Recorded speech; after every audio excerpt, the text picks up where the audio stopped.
Hey, what's up, everybody? This is Brady Grove bringing you Roto Bowler's official MMA podcast, Tap That. You guys know that I'm taking a few weeks off to study for my last round of law school exams, but I've always got time for this. With us tonight, very special guest. He's been with us before. It is Jayin88, aka Relay of Cypher Clique. Jay, how you doing, man? Pretty good, man. How about yourself?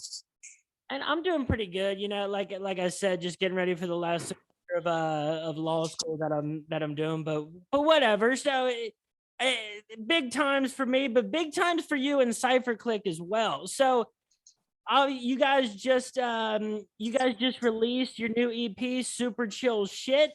Yes. So tell me how you feel about the project. Tell people about just about the project and how's it doing right now.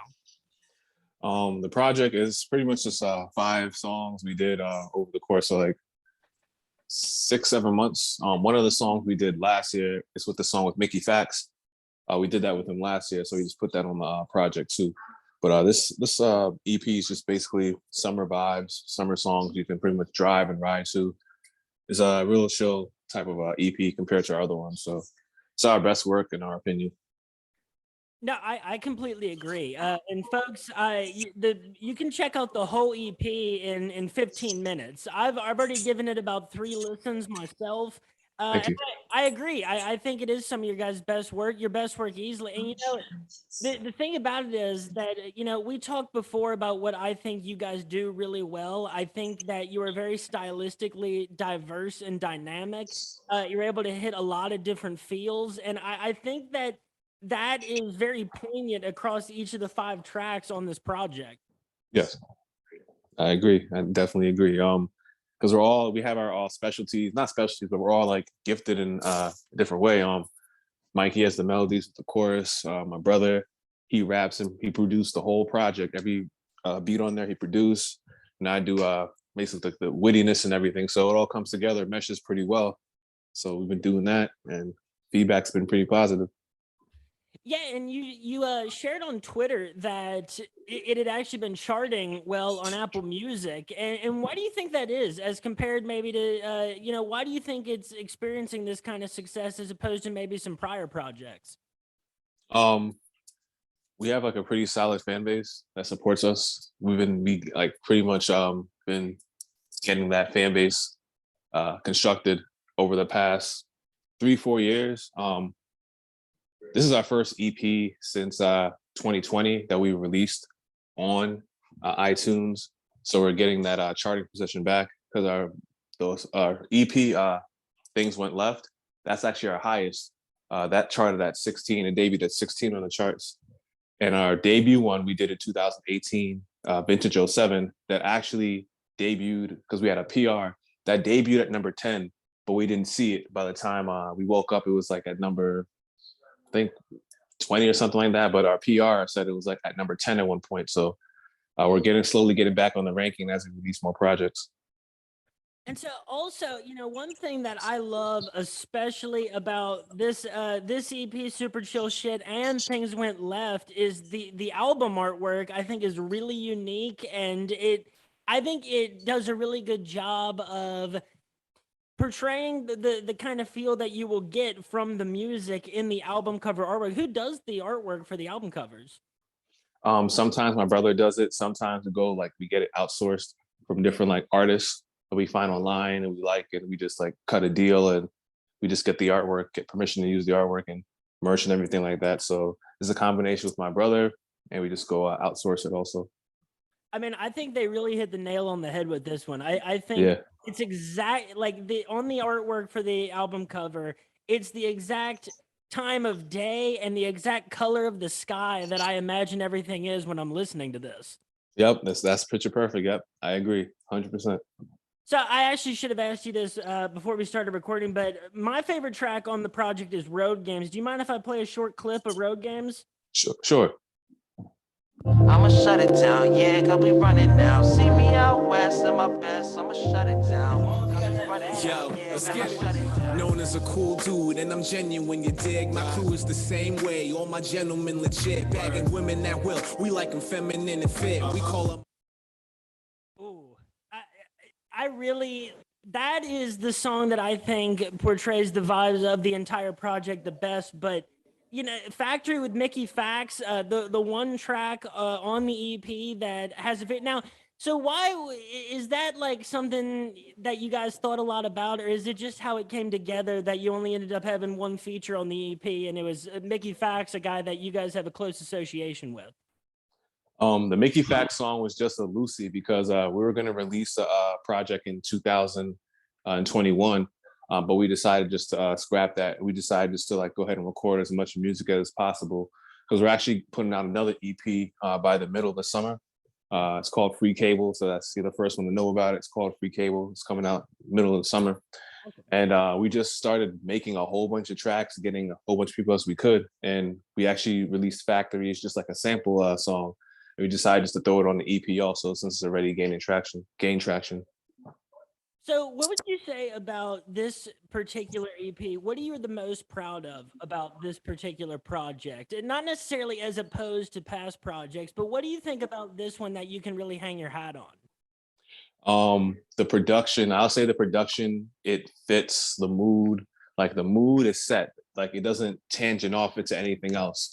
Compared to like Things Went Left, it was like a blend of every type of mood you can get. It was like lyrics, it was like trippy trap type beats, it was hipster type beats, and this just stayed in the same realm. The sound stayed in the same realm, and so did the concept also. Like so conceptually and sonically, everything stayed in the same realm. So I'm really proud of us in regards to that. No, I completely agree because, you know, one thing that I think people who try to be stylistically dynamic, like you guys just naturally are, I think that sometimes, you know, what goes by the wayside is the focus on, you know, making cohesive tracks in the process. But I Mhm. think this project hits, you know, each of those points in the perfect amount. And, you know, for example, I think there's, even though I think the whole EP has a very cohesive feel to it, I think, like, for instance, the vibe to certain parts of PYB, the fourth track on the EP, you know, it is quite distinct from different vibes that are on Factory, the third track on the EP, but it all blends together really nice. I think it's a project that you have to listen to in full, you know, and Yep. that's not necessarily the case with a lot of different albums and EPs, but I think that this one is best listened to from 1 to 5 all the way through. Yeah, I agree. I definitely agree. We actually had a listening party the Saturday after the one that passed, and we played about the music to like 15, 20 people, and they definitely liked it all the way through. It was definitely something that's easy to digest. It's pretty much done within one setting, so you get to comprehend the album and get everything in one take. So, all right. So, one thing that like led to us talking again about you coming back on the podcast was you had said some things like on Twitter about like, you know, certain frustration with the industry and whatnot. So I don't know, is that something you're still are you feeling like, you know, better after, is that something that builds up like in the times before the release of a project and you feel a little less going on, or are those like, are those just feelings that you're still kind of that always kind of harbor? Um, they don't really harbor as much as just like it depends on the climate of the industry. Because we've been doing music for a while, and we've been out since like the blog era. So the blog era, it was a lot of like MCs. Like I'll give like Sky Zoo, Mickey Fax, Blue, Pac Div, us. It's like we fall into like the same realm of music. So it's definitely easier for our stuff to get out on the blogs and everything. So now it's like drill and trap and everything. And so that's what's popular as of right now. It's all like a full circle as far as music is concerned because history is going to repeat itself. But it's just at this time, it's just a little challenging to get on the blogs because you know they want to get what's hot for clicks and everything like that. So that's pretty much what it is. You know, it's funny because everything does come full circle. It's like if you take this back 15, 20 years, the problem with, you know, not just people in hip hop, but in entertainment, you know, as a whole, the problem was how to get yourself on one of the few platforms that could elevate you to the next level. Now there's so many, blogs, platforms, sites, and personalities that could, in theory, elevate you. That the trick is actually finding a way to stick out in the sea of people trying to get noticed. That's true. So I don't know since you've been around for so long and to see different, to see different eras and to see things hopefully come full circle. How do you try to adapt your strategy, or do you? What is the strategy there? The strategy pretty much is like it's the same. We don't really gear off as far as like different strategies, but there's other platforms to distribute your music. There's Bandcamp. You can actually make your own website because, of course, nowadays you don't really need a label. And as you know, with the business, advances are loans, such and such, and you're able to make a living off of music doing it your way. So you just have to find a way to make it work for you. Like release an album on Bandcamp for like $20, $30, have limited releases, limited merch. So there's many ways to do it, which is a benefit. So you just have to find your niche and just go through trial and error until something sticks. So there was also a lot of talk on social media. I mean, where I saw it was Twitter this week. At the release of Pusha T's new album, and I know that's something that you were looking forward to a lot.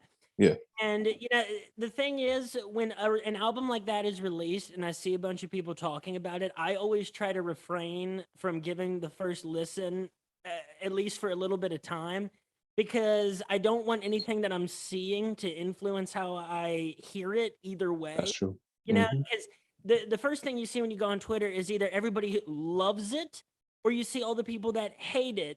And you don't see any, unless you dig, you can find, accurate criticism and fair critique, but you have to dig to the point where I'd rather just listen to it for myself. But so given that, and you being a big Pusha T fan, and there's a lot of talk about his evolution as an artist throughout the years. What did you make of the album, and how did you what are your thoughts on even being able to give thoughts on an album in such a short period of time after its release?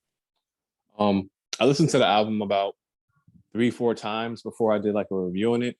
I like the album. I don't think it's a classic, but it's a pretty solid body of work. A few of the beats, it takes some time to get used to it. And a couple of the features were, in my opinion, they weren't really needed. They didn't make or break the album.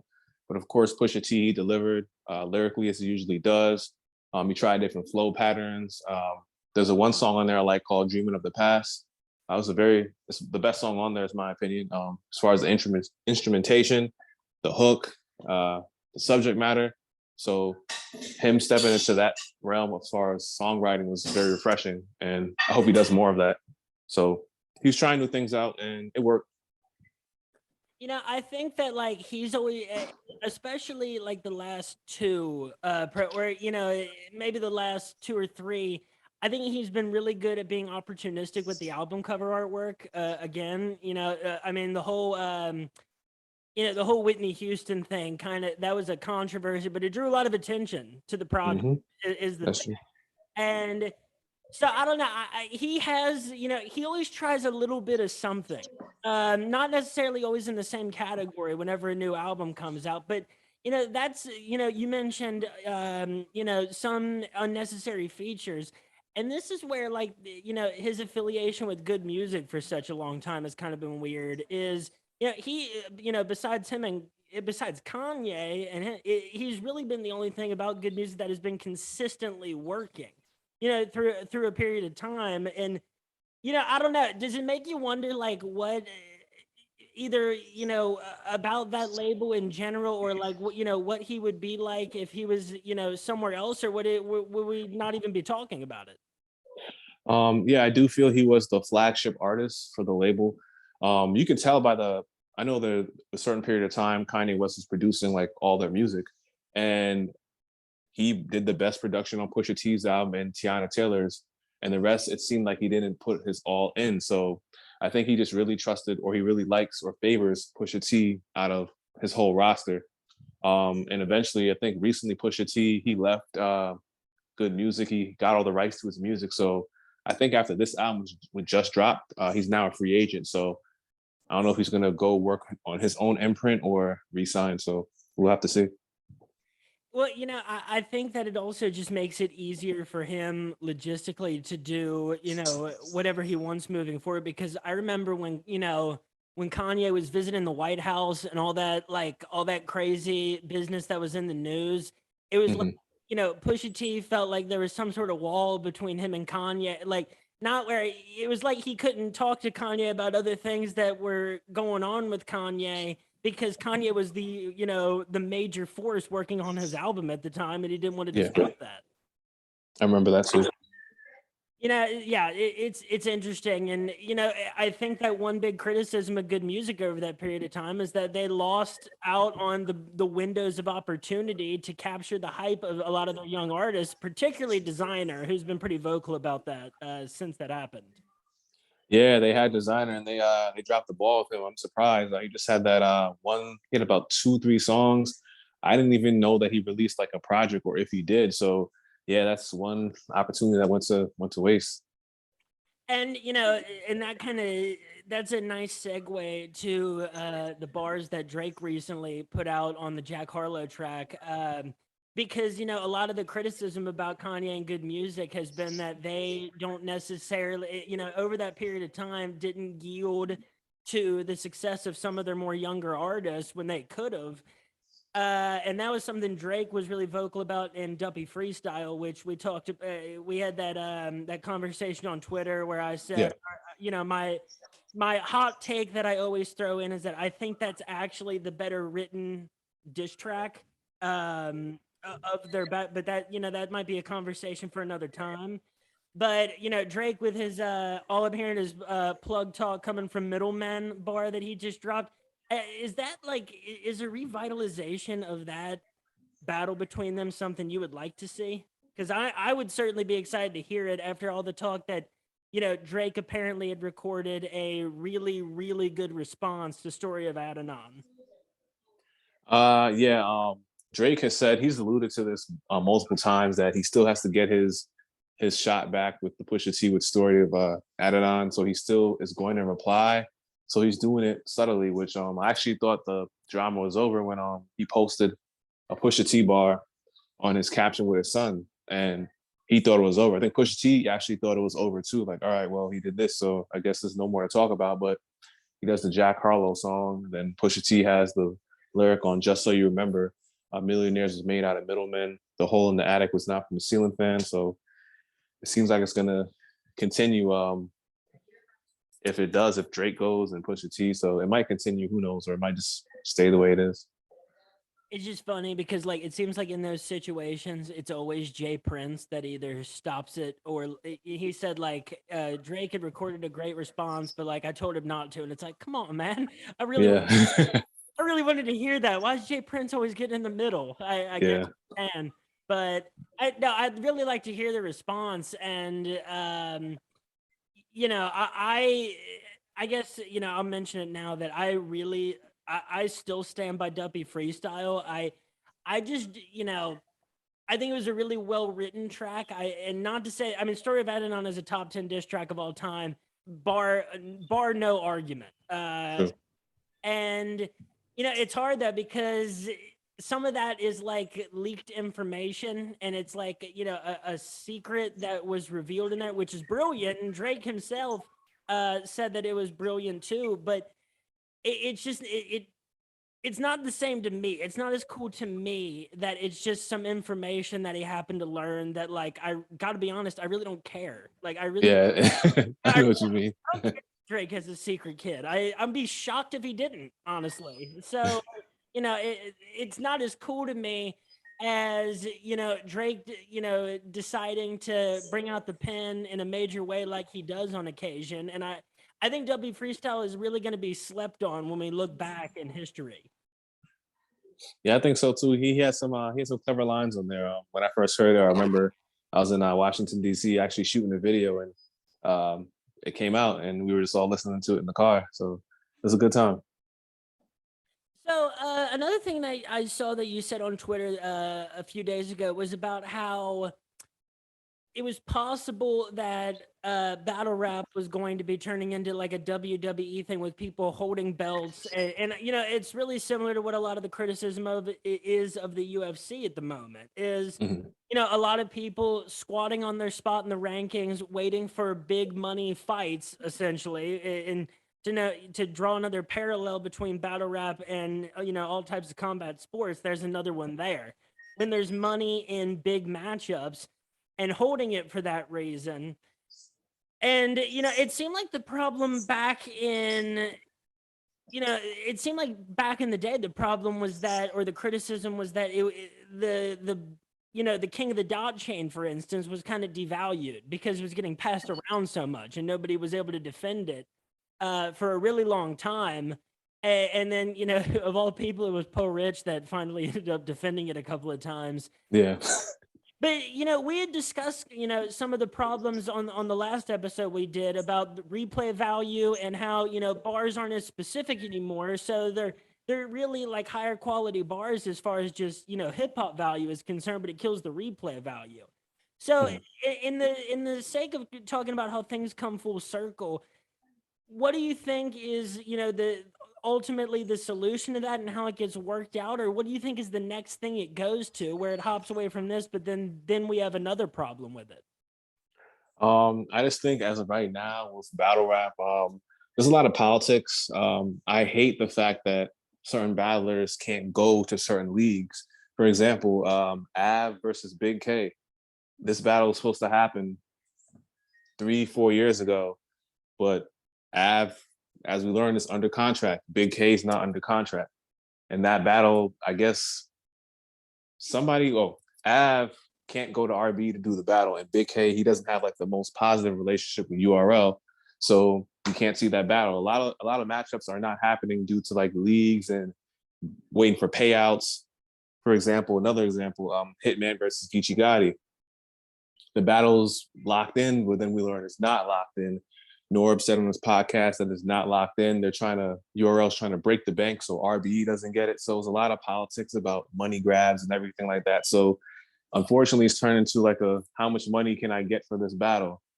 And it's kind of killing the culture in a way. So I don't know, it's weird. It's a money grab now. I mean, it's weird because, like, you know, analyzing how battle rap at these levels, like how it exists and how it'll evolve, is always strange because it's such a unique art form because it's also a competitive platform. Mhm. And you know, it's funny because in battle rap, a problem is always payouts. You know, it's always the talk of I haven't gotten the money from them, and you know, this is a problem that is not unknown to MMA fans as well. I mean, back in the day, you know, people had been waiting to see Chuck Liddell versus Vanderlei Silva for years, and there was all the talk of Brock Lesnar versus Fedor Emelianenko, which never I happened. remember that. Yeah. Yeah, and people never got over that, man. And at the end of the day, it's like if one of these if these groups could figure out how to cooperate, I don't even know what the right word is, because figure out how to, you know, figure out some way to get the right people in the ring together, because at the end of the day there is nothing bigger for the art form and for all these companies than if one of these big, you know, one of these huge battles happen that everybody wants to see. Mhm. I agree, because we can't wait until it's too late, and then their interest is going to be lost, and nobody's going to care. Yeah, and that was an issue too, you know, with a lot of fights is, you know, people want to see certain fights for so long, and then by the time they happen, both dudes are 40, and it's like, man, I would have loved to have seen this when both of these dudes weren't like so old and so damaged from the fight game that now, you know, that's a little different where in rap battling, the punches are not literal Yeah. unless you're battling Math Hoffa or Disaster. And sometimes they are literal, but not to the point of punch drunkenness. But there is a point where, you know, there's always a new dude, and you know, a whole new wave of people that comes along, and you know, then you start to think about them, and Right. so you know, you hope that they don't miss out on that because it's those big battles and the big fights that make and define the era for, you know, that particular art form. I agree. Hopefully one of these days there's some agreement and the politics just stop, and there's some type of agreement where a battler can go to any league they want, and it won't be a problem for the other league, because it's just killing the culture, because we're tired of seeing rematches every single time, because you can only do so many rematches. For example, they have Danny Myers versus Rum Nitty going down next month, and that battle already happened on King of the Dot, and they're doing it again on URL. So they're going back to rematches because these other battles that people want to see can't get booked due to politics. So it's kind of hurting the culture. You know, maybe that's one of the ways that it comes around full circle. You know, maybe it all happens by unifying. You know, maybe there ends up being one super battle league in the future, and then, you know, a whole new host of problems come with that. But, you know, for the short period of time that you know, where it's a new thing, people really like it because they get to see the battles they want to see, and then there's a whole new host of problems when you have the market monopolized by one particular company. Mm-hmm. There is. A lot of people don't want to wait. There might be some type of roster issue, like, oh, I want to go ahead and battle now. And so I guess having multiple leagues is good, but I guess it's all, I don't know. It's a little weird. It's a lot going on. It's all pretty weird. Like, you know, I don't know. Remember, you know, back in, I don't know how many years ago it was exactly now, but when the Philippines had their new league, Australia had like 2 or 3 new leagues. There were new leagues on the West Coast, and like they were paying all this money for Grind Time and KOTD vets to go to those places and basically massacre some dude that was just like from the Philippines. And then I'm forgetting his name. It wasn't Protege, but some dude, the dude from the Philippines that came and battled at World Domination. But I know what you're talking about. yeah. But it was like, you know, those guys would go and they'd pay a bunch of money. Those guys would go and just dominate whoever was like, you know, one of the upstart battlers from that new company. And you know, you don't end up, you know, seeing a ton more from those guys, except from, you know, you see them on, you know, Best of Sharon highlight reel. You know what I'm saying, moving forward. Yeah. Well, all right, Jay, we've been here for about half an hour. Folks, Jayin88, aka Relay of Cypher Clique, they just released their new EP, Super Chill Shit. You can check that out on, I mean, I'm looking at it on Spotify. You can find it on a bunch of different streaming platforms. Jay, before we go, is there anything else you want to say where people can follow you on Twitter, on any other social media platform? Whatever you want to say, man, the floor is yours. Absolutely. Definitely appreciate you taking the time out to do the interview once again. Had a good time, and everybody can follow me on Twitter at Jayin1988, Instagram, Jayin1988, and also Cypher Clique on Instagram, Cypher Clique, and Twitter, Cypher Clique as well. Folks, give that EP a listen. I really highly recommend it. It is a great cohesive project, a full body work. And folks, you can follow me on Twitter at RotoBrady. As I said, I'm taking the next couple weeks off to study for my last round of exams. But big thank you to Jayin88, aka Relay of Cypher Clique. Check out all of their works, not just the newest one, but the newest one again is fantastic. Have a great week, folks, and I'll see you next time out when I'm ready. Peace. Peace.